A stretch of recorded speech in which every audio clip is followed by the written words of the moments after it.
et déjà 32 minutes, c'est Crime Story. Les rendez-vous d'Alfred Hitchcock racontés par Serge Sauvian.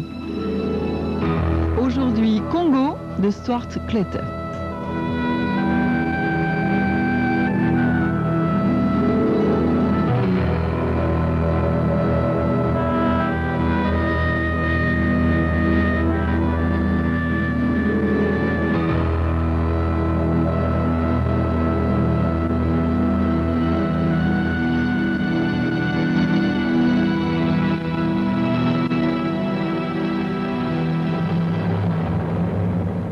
Que ceux qui le veulent croient à cette histoire que je vais tenter de raconter. Moi, je l'ai vécu depuis son début. D'abord en simple spectateur et puis plongé dans le drame en qualité d'acteur. Il ne s'agit donc pas d'un roman, mais d'une partie de mon existence qui ne m'honore ni ne me déshonore, mais qui, je le crains, finira par m'engloutir. En vérité, tandis que j'en fais le récit, j'en ignore encore l'issue.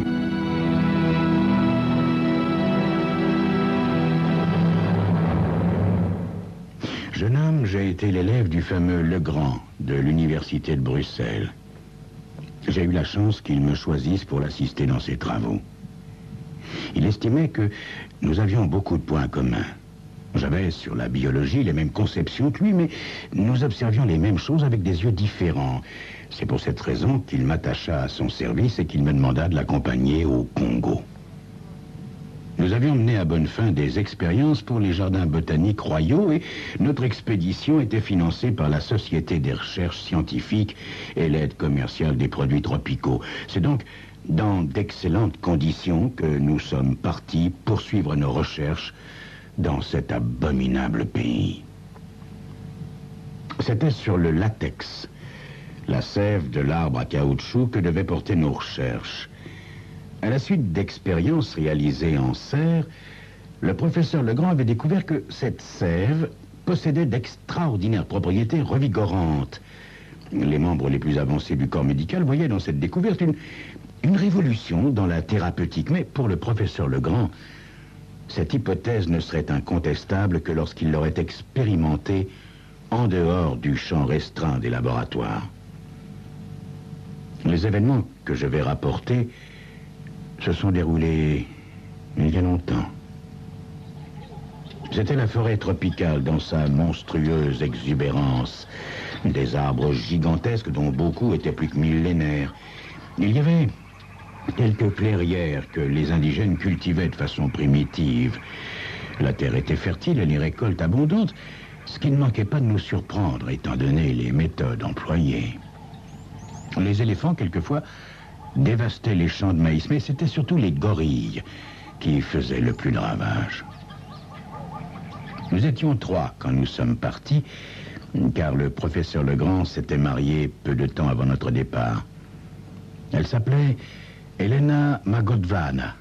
C'était une jeune fille d'origine russe, aux cheveux d'un blond si pâle qu'il paraissait blanc.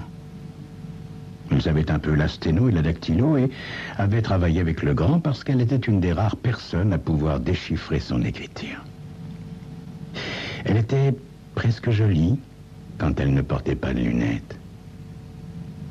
Je n'ai jamais su ce qui avait décidé le professeur à se marier, si c'était pour lui la seule solution pour obtenir une femme désirée, ou s'il voulait tenter une nouvelle expérience.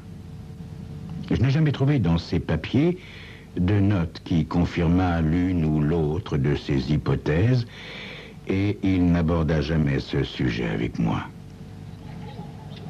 Nous habitions un petit bungalow blanchi à la chaux. Un beau matin, Elena accoucha d'un garçon. Tout se passa très bien. Legrand et moi étions médecins et Elena avait une robuste constitution. D'ailleurs, en dépit de ce climat pestilentiel, nous étions tous en parfaite santé. Sans doute étions-nous les premiers blancs capables de résister à la malaria, capables de supporter les eaux polluées, fléaux auxquels même les indigènes succombaient. Nous le devions au professeur Legrand, qui avait mis au point un sérum. Quand ce sérum sera dans le commerce, toutes ces régions marécageuses et mortelles deviendront habitables. Je pense que c'est l'une de ces raisons qui décidèrent Legrand à choisir le Congo pour expérimenter des sérums sur 3 individus de sexe et de nationalité différents. L'un des 3 sérums qu'il nous administrait avait des propriétés toniques particulièrement efficaces. Non seulement nous étions bien portants, mais en vérité, nous éclations de santé. Quant au professeur, il portait au nouveau-né un intérêt qui semblait être plus professionnel que paternel, mais quand l'enfant mourut, il manifesta une réelle affliction. Ce jour-là, nous étions tous les deux dans la forêt, pesant le latex, quand un indigène vint nous annoncer que l'enfant venait d'être mordu par un serpent. L'enfant était mort quand nous arrivâmes à la maison, et Helena au bord de la folie. Il nous fut impossible de la laisser seule. Legrand se rendit compte que lorsqu'elle tenta de se suicider, l'état d'Helena compliqua considérablement notre travail. Il fallait que l'un de nous restât à la maison pour la surveiller et nous sortions à tour de rôle. Un mois environ après ce drame, alors que nous prenions notre petit déjeuner, on vint nous annoncer qu'un gorille avait été capturé. Helena était encore couchée. Nous en avons profité pour nous rendre tous les deux sur les lieux de la capture, le professeur et moi. La bête avait été attrapée dans un piège fait de rondins liés par du fil de fer et des lianes et aménagé au milieu des plants de maïs. Les indigènes, silencieux, faisaient cercle autour de la fosse et contemplaient la bête sanglante. On avait l'impression qu'ils assistaient plutôt à un rite religieux qu'à un divertissement, à une sorte d'exorcisme. Le gorille n'est-il pas le démon dévastateur des plantations? Nous nous frayâmes un chemin jusqu'à la fosse. Le gorille hurlait de douleur et de rage. C'était une femelle, et nous nous aperçûmes qu'elle était sur le point de mettre bas. C'est alors que le professeur Legrand conçut son projet. « Dépêchez-vous, Serge, me dit-il. Je voudrais voir le petit vivant, et la mère n'a plus longtemps à vivre. » En effet, une lance lui avait transpercé le poumon droit. « Allez vite chercher ma trousse et du chloroforme. Il faut mettre fin à cet affreux spectacle. »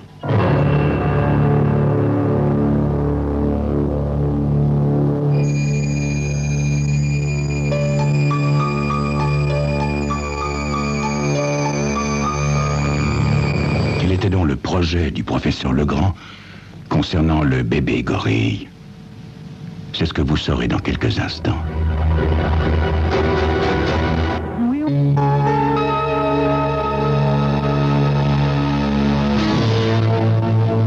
Ce fut ainsi que naquit Congo, comme nous devions l'appeler plus tard. Sous les ordres de Legrand, les indigènes consentirent à enchaîner la femelle gorille et, quand je revins, la bête était solidement garrottée et grinçait des dents avec fureur.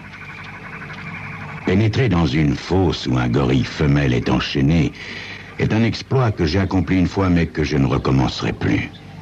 La force de ces animaux est incroyable. Ils peuvent tordre plus facilement la crosse d'un fusil que nous, une épingle à nourrice. La femelle gisait grimaçante de haine, ses babines retroussées découvrant des canines féroces, les pupilles dilatées par la souffrance. Ce regard, je l'avais déjà vu une fois, dans les yeux d'un fou qui avait tué 3 personnes. Le même mélange de férocité et de ruse. On devinait qu'elle ramassait ses forces pour un ultime combat. Quand nous pénétrâmes dans le piège, les muscles puissants du ventre se tendirent et le lait se mit à couler de ses mamelles. Un instant, je crus qu'elle allait rompre ses liens, et dans ce cas, il ne lui aurait pas fallu longtemps pour nous réduire en bouillie. Je m'étais cru plus endurci, mais la vue de ce puissant animal enchaîné, souillé de bave et de sang, me bouleversa. En se débattant, la femelle était parvenue à arracher le bras d'un des indigènes qui était mort sans qu'on ait pu lui porter secours. Le professeur Legrand, vêtu d'une blouse blanche, manipulant ses instruments avec une étonnante maîtrise, était aussi calme que s'il avait examiné un bacille au microscope. Les battements de son cœur n'ont pas dû s'accélérer d'une seconde, et pas un instant il n'a dû penser qu'il courait le moindre danger. Ce gigantesque anthropoïde n'était pour lui qu'un problème scientifique. J'étais loin, quant à moi, de partager ces sentiments olympiens. J'étais en plein désarroi, comme si, disposant du don de double vue, j'eusse déjà su que rien de bon ne pouvait sortir de cette aventure inhumaine. Au cours de ma carrière scientifique, j'ai assisté à des expériences très étranges, mais aucune, je dis bien aucune, ne peut être comparée à cette césarienne pratiquée au cœur de la jungle congolaise sur un gorille femelle. Je ne sais plus quelle dose de chloroforme nous avons utilisée. Une bonne quantité, bien sûr, a été renversée, mais il n'en restait pas lourd dans la bouteille quand l'opération a été terminée. Naturellement, nous avons abrégé l'agonie de la bête. Elle passa du sommeil artificiel à celui de la mort. Le bébé gorille fut enveloppé et remis à un indigène qui travaillait au semblant d'hôpital que nous avions installé à notre camp. Le professeur Legrand relevait les mesures de l'anthropoïde, tandis que je procédais rapidement à la dissection de la femelle. C'est alors que nous avons vu surgir Helena, le bébé gorille accroché à sa poitrine. Oh, j'imaginais facilement ce qui avait dû se passer. Helena s'était levée, nous avait cherchés et était tombée sur l'indigène portant le bébé singe dont le visage fripé ressemblait singulièrement à celui d'un bébé d'homme. Elle avait arraché le nouveau-né des bras de Salomon, ainsi se nommait l'indigène qui avait déjà été chargé de s'occuper de son fils, et par association d'idées, avait transféré sur cette fragile créature la tendresse maternelle dont elle venait d'être frustrée. Le petit gorille s'agrippait à elle de toutes ses forces. Dès que je la vis, je compris que son cœur l'avait adoptée. « Regardez !» dis-je au professeur. « Ainsi, elle l'a accepté, » me dit-il.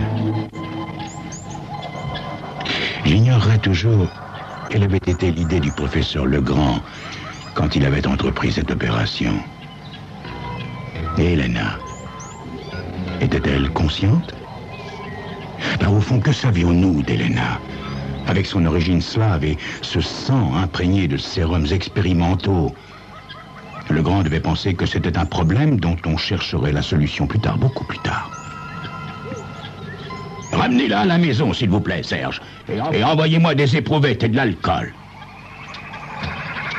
Lorsqu'il rentra, le soleil se couchait et Helena n'avait prononcé que 2 phrases.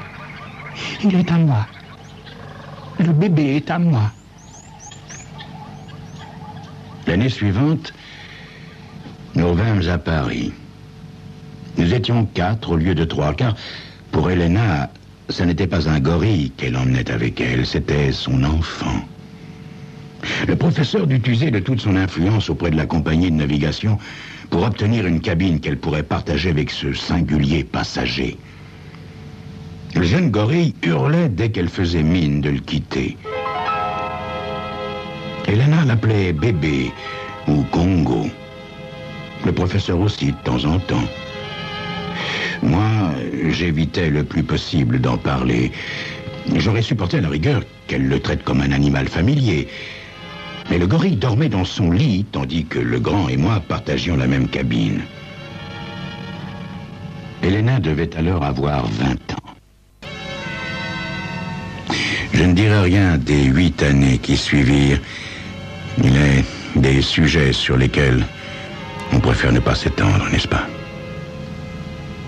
Je ne dirai rien non plus de notre vie commune avec cette chose qui avait maintenant près de 9 ans. Mais vous ai-je jamais dit qu'Helena était belle, très belle, que le professeur n'était plus très jeune et, en général, fort distrait. Et moi, je ne suis pas constitué autrement que les autres hommes. Quant au gorille, il nous détestait également, le professeur et moi. Il était déjà beaucoup, mais beaucoup plus fort que nous. Elena l'habillait comme un garçon de son âge, d'un costume marin avec des chaussettes et des chaussures. Il mangeait à table avec nous et son visage était fripé comme celui d'un vieillard. Il continuait de coucher dans la chambre d'Elena. Son lit était en cuivre avec drap, couverture, oreiller et occupait tout un coin de la pièce. Elena, avec l'illogisme des femmes, le traitait à la fois comme un être humain et comme un chien. Mais Congo n'était pas un chien. Il éprouvait les amours et les haines d'un homme primitif, car si, héréditairement, c'était un singe anthropoïde, par son éducation, il avait atteint le niveau mental de l'homme de Néandertal. Et il était amoureux d'Elena. Je n'emploie pas inconsidérément le mot amoureux. Ces sentiments n'avaient rien de filiaux.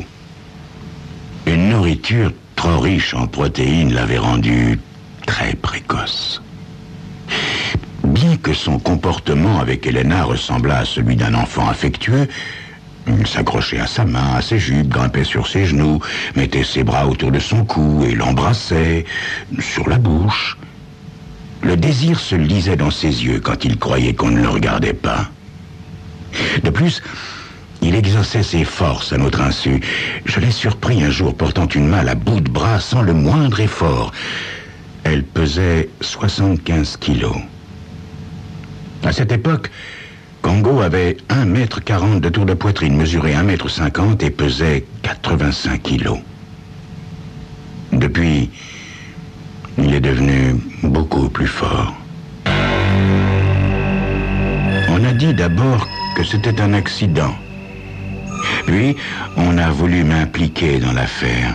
Oh, le mobile était facile à trouver. La jalousie. Jaloux de sa femme, jaloux de la position qu'occupait mon maître, le professeur Legrand, dans le monde scientifique. Par chance, mon Dieu, par chance, le jour de l'accident, je m'étais absenté pour faire une conférence. Sinon, rien n'aurait pu me sauver. Le professeur Legrand m'avait fait son exécuteur testamentaire et me léguait ses livres et ses manuscrits. Or, non seulement je perdais mon plus cher ami, mon maître, mais j'ai risqué d'être accusé de meurtre.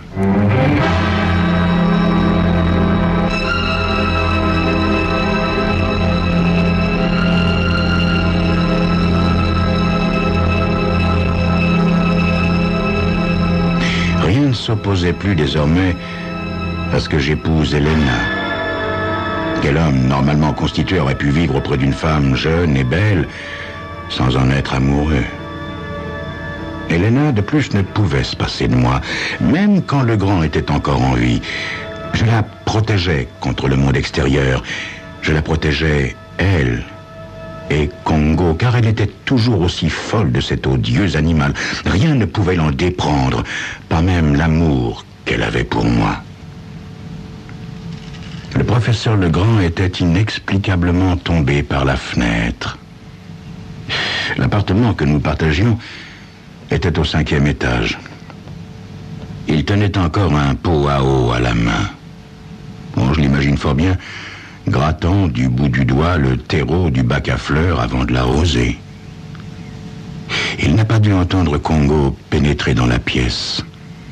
J'imagine la scène comme si j'y avais assisté. Les deux mains du monstre qui s'abattent sur son maître, son cri et le bruit du corps qui s'écrase 5 étages plus bas.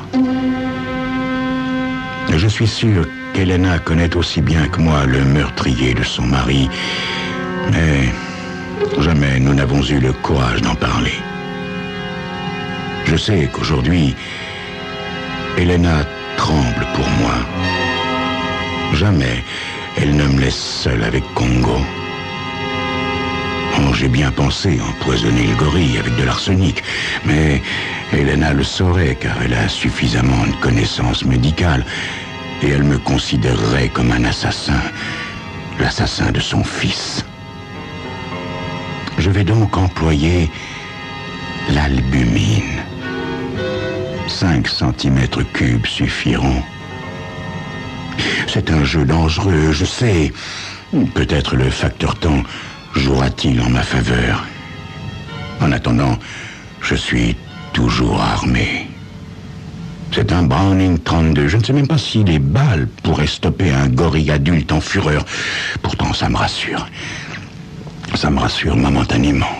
Oui, je dis momentanément, car à cet instant précis, quelqu'un est en train de forcer la porte de mon bureau. Quelqu'un doué d'une force surhumaine. La lourde porte de chêne est en train de céder sous les coups de boutoir forcenés de Congo.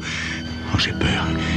J'ai terriblement peur de ne pouvoir terminer ce récit. Congo! Arrête! Arrête! Congo!